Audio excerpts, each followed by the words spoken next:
You cannot enter into real relationship with any of God's sons unless you love them all and equally.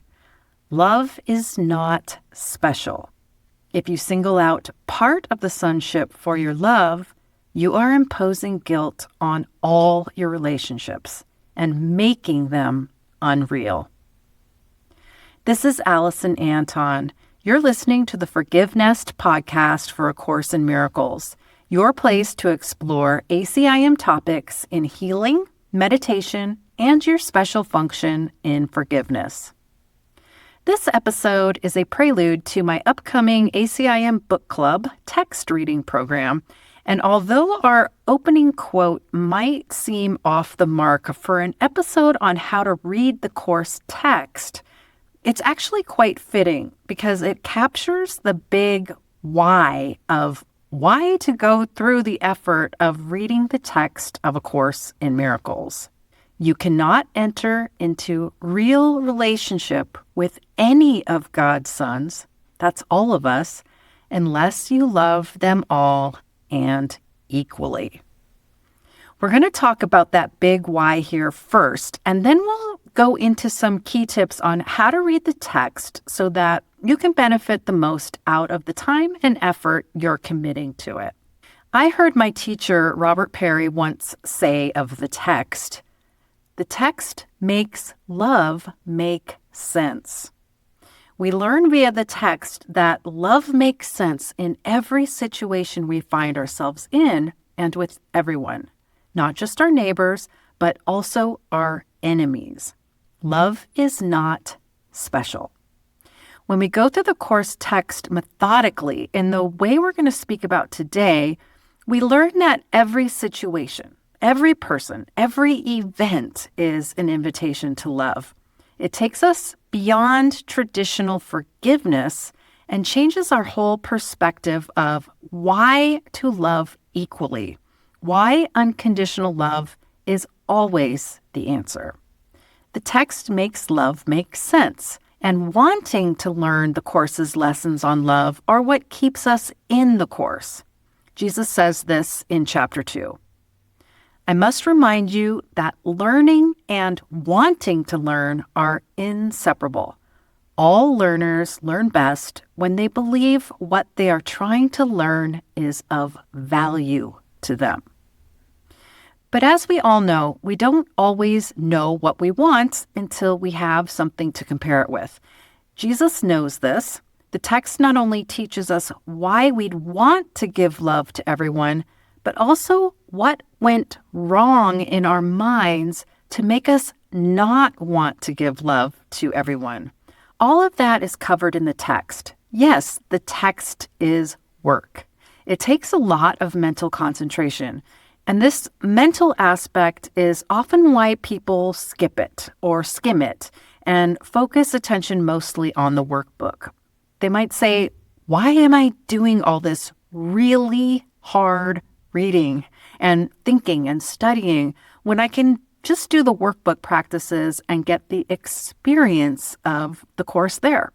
I recently watched a panel of course teachers from the Circle of Atonement Course Companions community talk about why they feel the text is the foremost element in A Course in Miracles. I got a lot of the material for this episode from that lecture series. You can look into Course Companions at circleofa.org. One of the things mentioned in the panel was that although the text doesn't seem to be experiential on the face of it, going through the text changes you through an experience. It can open you up in ways that are experiential. I can attest to that myself. So many times, still, after reading the text for many years now, I'll be reading something in the text and come across something so profound and so unique, and all of a sudden, I'm having an incredible mind-opening experience just by simply coming to grips with what he's saying. I often find myself thinking that my entire concept of this or that is turning upside down. In that sense, reading the course text literally is one big come to Jesus moment. Jesus literally is inviting us to come with him and walk his way. And because the text has a way of turning ourselves on our heads, that come to Jesus moment grows us by showing us that we actually didn't have things figured out as much as we thought we did. It's transformative that way. I think we're all intelligent enough to know that ignorance is definitely not bliss. So the argument that the text isn't experiential just isn't accurate. It's incredibly profound for so many people. So with that, let's learn some ways how to read the text to make that transformational growth connection happen. How to read the text is just another way of saying how to follow Jesus in his way of living in love. As I said, this particular episode is to help participants in my ACIM Book Club set themselves up for undertaking the task of reading the course text, but I'm posting it as a podcast because these tips are very useful for the self-study students as well, whether you're just starting out or have read through the text many times. Okay, first let's look at how the text is structured, with the focus on the sections within the chapters. There are 31 chapters in the text, each with a number of sections within them. Firstly, think of each section as a new lecture. You can envision it like one class or one lecture in a college course where new ideas are introduced and old ideas are referred to and then built upon to help us deepen our understanding. Sometimes new information is presented in a section very briefly, like a tickle of something, a hint of an idea that makes you go, and then he moves on. We may think, well, okay, that came and went so fast. Maybe it doesn't really mean all that much, only to find it comes back later in another section or another chapter in full force. It's almost like catching a small piece of paper in the wind with a riddle on it you don't quite understand. Then you find yourself stumbling upon the full disclosure sometime later. The notes on sex in the complete and annotated edition is a good example of this. Jesus touches on the topic of sex early on, seemingly kind of randomly, and it's here and gone just like that. But then he picks it up again several sections later. And from then on, we don't hear about sex per se again in the course, but there are extensive lessons, multiple chapters with many sections that highlight the extremely important topic of relationships in the course. Even though those aren't necessarily about sex per se, they absolutely are relatable to the sex talks early on. So much so that I personally like to review all of those sections together, even though they're in different chapters altogether. Other times, a new topic might be introduced and it gets a lot of focus right away. And often those will be woven into the remaining sections throughout the duration of the course. I like to imagine each section like a body of water with one or two or even several streams flowing in from different directions at all times. Each one is dynamic in its own way, and no section is ever empty or just filler. Let's look next at how to read the sections. Firstly, reading one section per day is the best way to pick up the subtleties of the teaching style in the sections. One section is enough for full contemplation, but isn't overly ambitious. The one chapter that doesn't fit this mold is Chapter 1, The Principles of Miracles. There are 50 principles, some with discourses and some without, so it's a little choppier to get through the first chapter. A day's schedule might have you read anywhere from 1 to 10 sections at a time, depending on if there are discourses or not. And that's one of the great things about the complete and annotated edition. The discourses under the principles nearly double the amount of words than the Blue Book because it's based on Helen's original shorthand notes. There's some really interesting stuff in there as she was taking down the very early scribal passages. At the top of the list in how to read the sections is read slowly and pay attention. This can be harder than it sounds. We often want to just get through the section so we can obviously complete what we're supposed to do, like we're trying to check off a box. If you find yourself just trying to get through it, really come back to each sentence.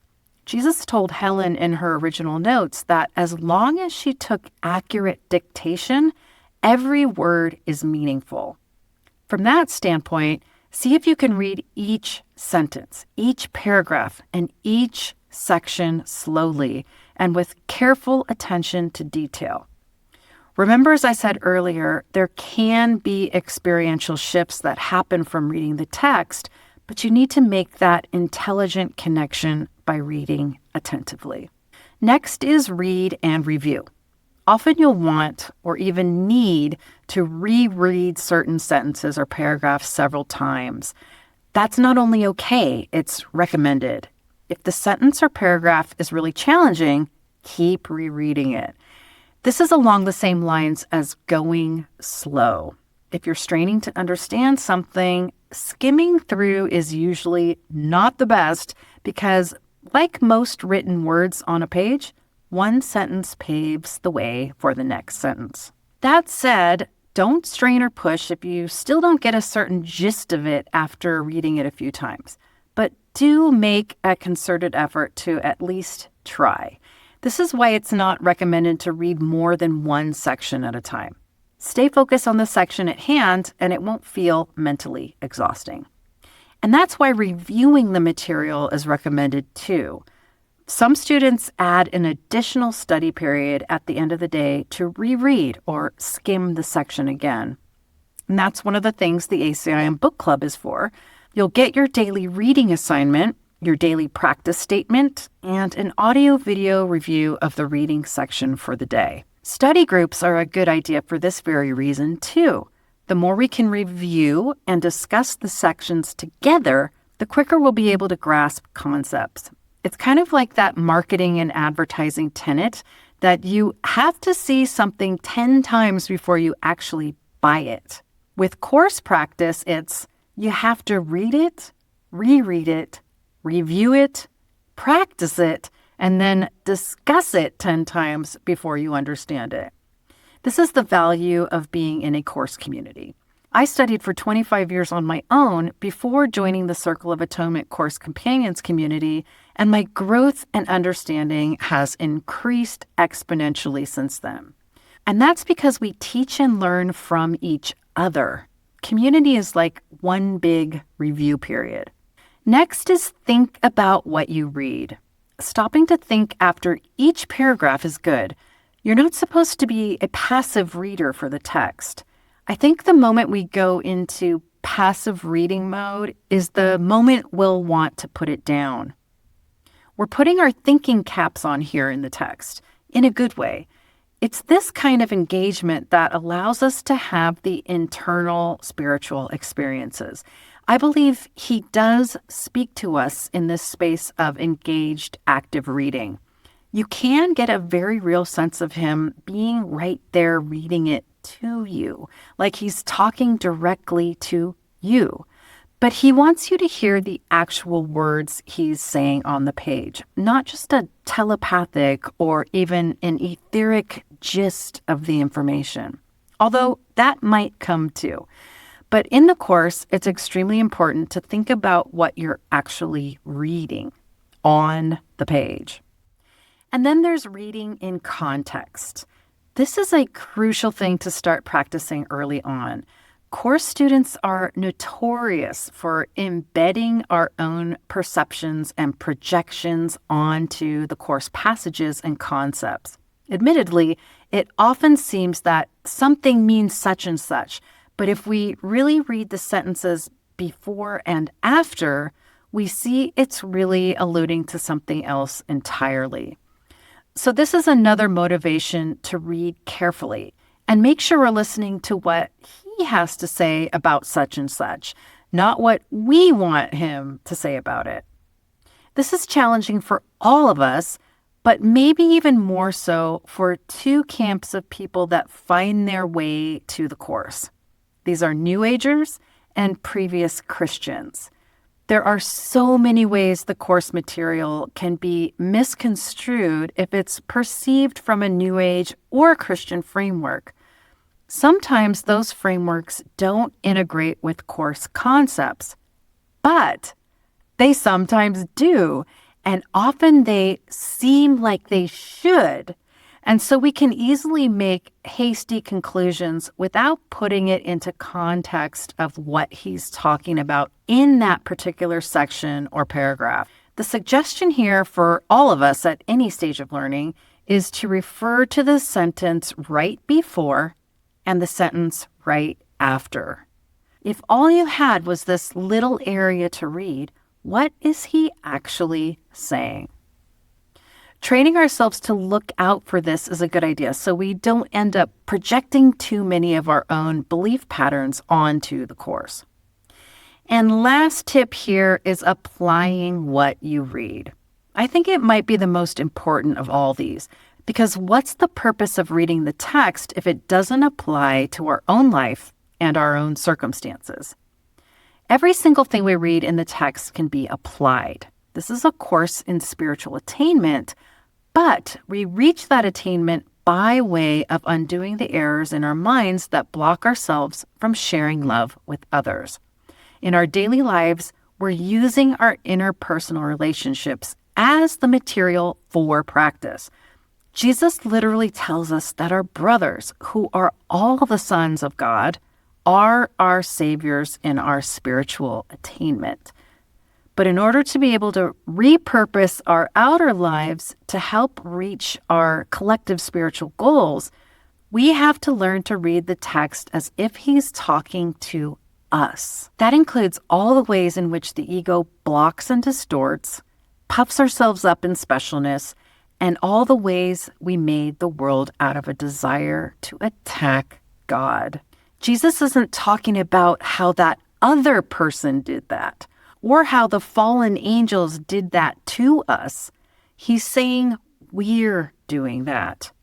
Even the historical Jesus says, those who have ears, you better listen. If we're going to undertake this course, we better at least try to apply the material to ourselves. Here's just one of the many poignant passages that captures the language Jesus uses a lot of the time that we need to learn to apply to ourselves, no matter how painful it is. You don't have to believe it's true. No one can make you do that. But if you want to read the course correctly, you have to start thinking in terms that he is talking about you and it applies to you. And that includes the dark stuff we made of ourselves in the world that we don't want to look at. Here's the passage. You do not see what you have done by giving to the world the role of jailer to the Son of God.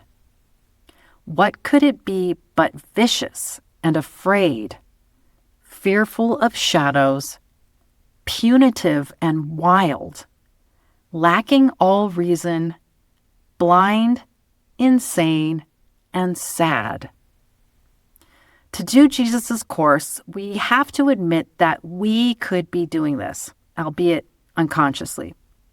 That's the first step in undoing the error so that we learn to see everyone as who they really are, the holy sons of God, not jailers, punishers, or slaves. Remember, the first thing I talked about in this episode was the big why. Learning to love is the practice, and all that information can be found in the text. But first, we have to listen to what he's saying about us. Part of that is that we don't currently know how to love. But the other part of what we learn in the text is who we really are. We are the holy sons of God. And so we have to also learn how to apply that to our lives. And that might actually be the hardest part. On a final note, one practical way to help remind us to apply what we learn from the text in our daily life is referring to a daily practice statement or frequent reminder. The practice statement is an impactful one-liner, just like the workbook practices, except it's taken from the text section you're reading that day. Like workbook practices, it's recited all throughout the day so you can call upon what you learned to use with the people all around you and the situations that present themselves. Most text study groups will have pre-selected practice statements for you, but you can always pick your own. Just pick one short sentence that you feel captures the essence of the day's section. You can put that onto sticky notes and also set a timer to remind you. These ideas are on the resources page and the week 0 page of the ACIM Book Club. You can get there from alisonanton.substack.com. I also have a podcast episode that focuses on how to set yourself up for daily practice of A Course in Miracles. Again, everything can be found on my main Substack page, alisonanton.substack.com. It's fabulous you're thinking of embarking on the journey of reading the text of A Course in Miracles, no matter if it's your first, 5th, or 50th time through. It's always an adventure, and there's always more to learn. Until, of course, we've accomplished what A Course in Miracles has asked us to do, and we are home forever in God. Let's close with the extended version of our same opening passage, except this time in first person as a statement, so we make sure we know that it applies directly to us. We'll also direct it to God because that always makes it a little more impactful. Close your eyes if you like. Father, I cannot enter into real relationship with any of your sons unless I love them all and equally. Love is not special. If I single out part of the sonship for my love, I am imposing guilt on all my relationships and making them unreal. I can love only as you love. I will seek not to love unlike you, for there is no love apart from yours. Until I recognize that this is true, I will have no idea what love is like. And I'll leave you with that to ponder. Thanks for listening to the ForgiveNest Podcast. I'm Alison Anton. It was great talking to you.